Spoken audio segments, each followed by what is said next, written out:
के साथ साथियों, इतिहास एवं सांस्कृतिक धरोहर के संरक्षक और सामाजिक कार्यकर्ता शक्ति सिंह जी बांदीकुई, जो कि पूर्वी राजस्थान नहीं पूरे राजस्थान में ही कार्यरत रहते हैं, और आज ये बयाना का किला भ्रमण करने के लिए आए। तो जानते हैं यहाँ आने का क्या उद्देश्य है या यूं ही भ्रमण करने आए। जय श्री राम साहब।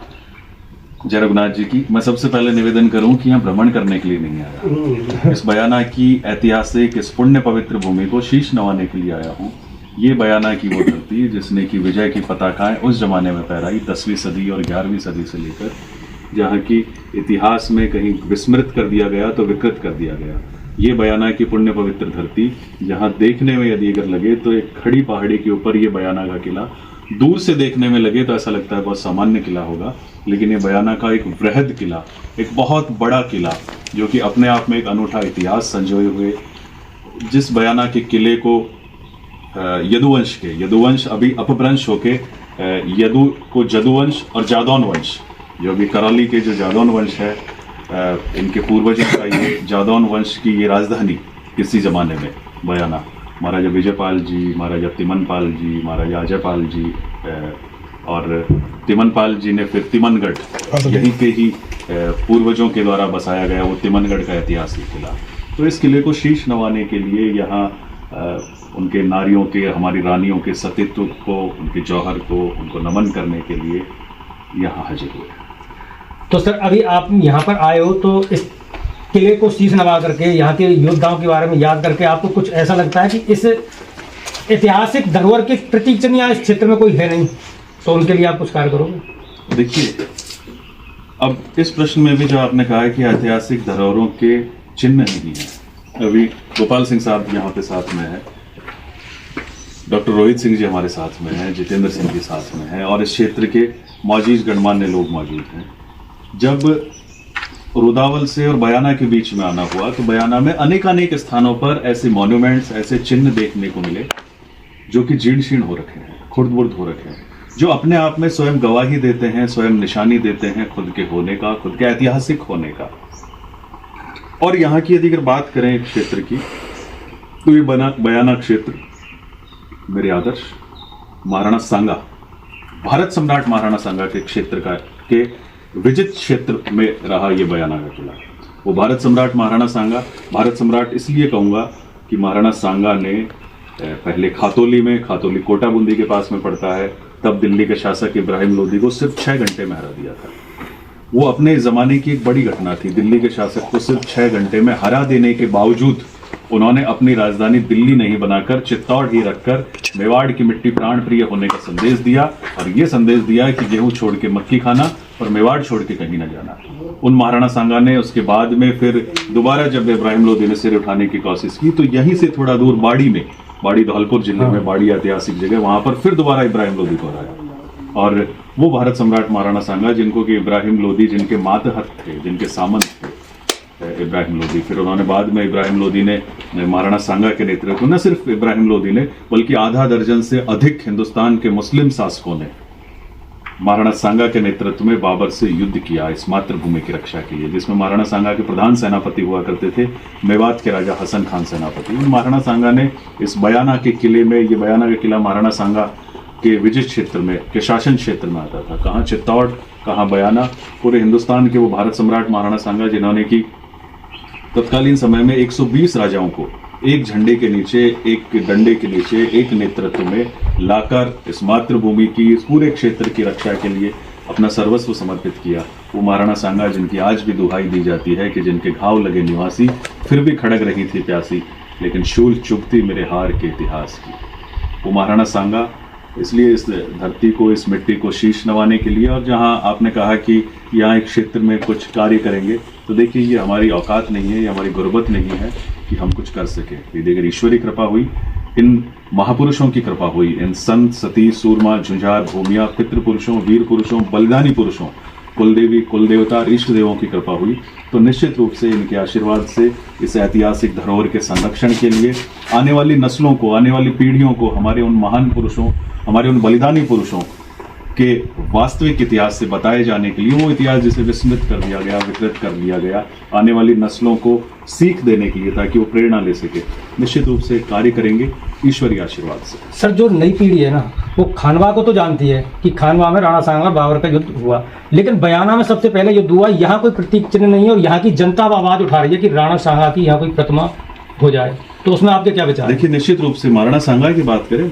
मैंने पूर्व में अभी निवेदन किया, महाराणा सांगा भारत सम्राट थे। और ये जो बयाना का जो ये किला है जहाँ हम बैठे हुए हैं, महाराजा विजयपाल जी जादौन शुरू में 11वीं सदी में, और फिर बात करें 1527 तक ये महाराणा सांगा के कब्जे, महाराणा सांगा यहाँ के शासक रहे। वो महाराणा सांगा भारत सम्राट, उनको आदर्श मानकर आज के समय की यदि अगर बात करें तो 5 सरपंच यदि अगर एक जगह बैठे हुए हों तो एक सरपंच दूसरे सरपंच को आपस में नेता नहीं मानते। लेकिन ये किस तरह का व्यक्तित्व रहा महाराणा सांगा का कि 120 राजाओं ने, हिंदुस्तान के 120 राजाओं ने महाराणा सांगा को अपना नेता माना। इसमें तमाम राजस्थान के सारे राजा, मध्य प्रदेश के मालवा के राजा, अहमदनगर महाराष्ट्र तक के राजा, गुजरात का शासक मुजफ्फर शाह, मालवा का शासक महमूद खिलजी, हसन खान मेवाती मेवात के शासक, दिल्ली के शासक इब्राहिम लोदी, उन सब ने महाराणा सांगा को अपना नेता मानते हुए उनके नेतृत्व में लड़ाइयां लड़ी और महाराणा सांगा को अपना नेता माना। किस तरह की लीडरशिप क्वालिटी थी महाराणा सांगा की, सबको एक करके मातृभूमि की रक्षा के लिए लड़े।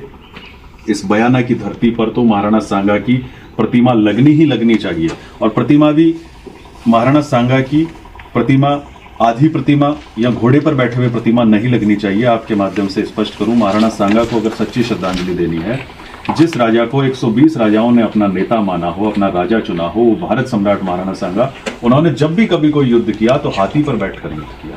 महाराणा सांगा की प्रतिमा हाथी पर बैठे हुए यहाँ एक विशाल प्रतिमा लगनी चाहिए, आने वाली पीढ़ियां उनसे प्रेरणा ले सके, उनकी वीरता को। और बात करें स्वतंत्रता की भी, तो स्वतंत्रता के पहले सेनानी थे महाराणा सांगा। महाराणा सांगा जब तक थे, बाबर एंटर नहीं कर पाया था हिंदुस्तान में। तो महाराणा सांगा की न सिर्फ प्रतिमा लगनी चाहिए, चूंकि बयाना क्षेत्र उनके यहाँ की प्रजा को उन्होंने अपनी संतान मानते हुए महाराणा सांगा ने उनका लालन, उनकी रक्षा के लिए खड़े रहे। तो प्रजा का भी, हम नागरिकों का भी ये कर्तव्य होना चाहिए, वो आदर्श राजा जिन्होंने कि अपना सर्वस्व खपा दिया प्रजा की रक्षा के लिए आज से 400-500 साल पहले। तो इस क्षेत्र के लोगों को भी उन्हें सच्ची श्रद्धांजलि देते हुए, उनके प्रति कृतज्ञता प्रकट करते हुए यहाँ पर उनकी हाथी पर बैठे हुए महाराणा सांगा की प्रतिमा जरूर लगनी चाहिए। अब मेरा अंतिम प्रश्न है, राणा सांगा को आप राजपूती शौर्य के हिसाब से देखोगे, हिंदू हृदय सम्राट के हिसाब से? देखिए, बात करें सर्वप्रथम महाराणा सांगा को, तो महाराणा सांगा ने उस जमाने में, न सिर्फ महाराणा सांगा बल्कि यदि बात की जाए त्रेता से श्री रामचंद्र जी के जमाने से, द्वापर में योगेश्वर श्री कृष्णचंद्र जी के जमाने से, महाभारत युधिष्ठिर का शासनकाल रहा हो, चाहे भीष्म पितामह रहे हों, चाहे नीतियुग विदुर रहे हों, चाहे इस जमाने की हम बात करें, अनेक राजा अनेक क्षेत्रों के, सब किसी ने जाति, धर्म, लिंग, भेद, संप्रदाय, इन सब में नहीं बांटा। अपनी प्रजा को अपनी संतान मानते हुए उनकी रक्षा की। और पूर्व समय में तो ये भी था, जिस गांव में यदि अगर ठाकुर नहीं रहता था तो वहां लोग रहना पसंद नहीं करते थे।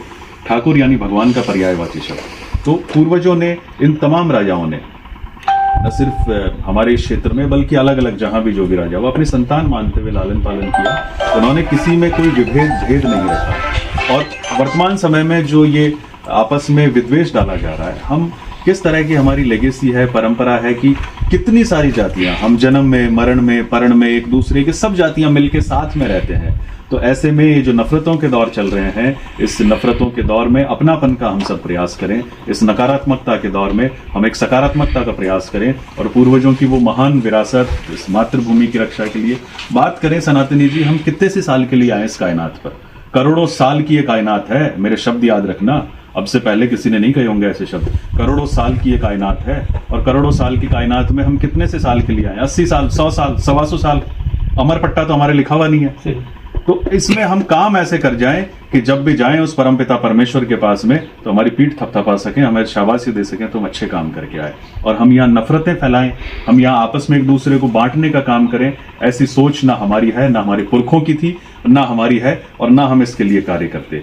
बस ये कि सबको इस नकारात्मकता के दौर में अपनापन लाएं, नफरतों के दौर में सकारात्मकता लाएं, सबको साथ में लेके। वो जातियां जो जन्म मरण परण में भी हमारे साथ में थी शुरू में, हम उस गूदड़ी के उस ताने बाने से हैं कि यदि अगर किसी के भी पूर्व की ये परंपराएं हैं हमारी कि अगर गांव में किसी की भी मृत्यु हो जाती थी तो पूरे गांव के चूल्हे नहीं जलते थे, लेकिन आज किस तरह के हो गए, मेरी जाति, मेरा फलाना ढिमका, इन सब के लिए कौन प्रयास करेगा? ना आसमान से फरिश्ता आएगा, ना नील गगन से परी आएगी, हम सबको मिलकर करना होगा प्रयास। और ईश्वरीय शक्तियों ने आशीर्वाद दिया, इन पूर्वजों ने आशीर्वाद दिया, तो हम सब मिलकर करेंगे।